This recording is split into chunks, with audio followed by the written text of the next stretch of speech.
2002 Western Conference Finals, was it rigged? Well, what's the official's name?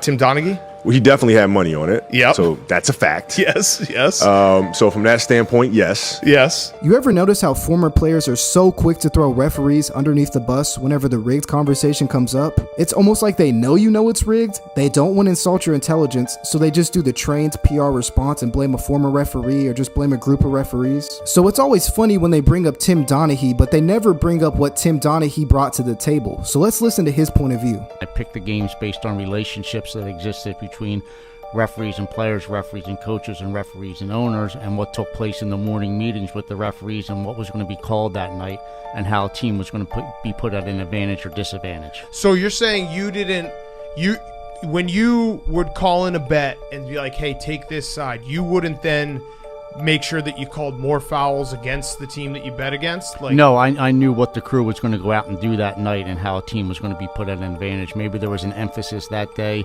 on Kobe Bryant going to the basket, and there was a DVD sent in last week of plays that were missed by the referees. So I knew when the league came in and said, hey, listen, there's a problem here. Phil Jackson just sent in this DVD, 25 plays, Kobe getting fouled and nobody blowing the whistle. I knew that the three of us were going to go out that night and he was going to go to the line 25 times and they were going to win by 15. All right, so he made it pretty clear. He never thought he would get in trouble because he wasn't doing anything that the league didn't want him to do. The only part that got him in trouble was trying to profit upon the knowledge that he had. So I just want everybody out there to keep that in mind when you're betting on the NBA playoffs this year. Stop betting on X's and O's. That stuff doesn't matter. Start betting on what makes the league the most amount of money.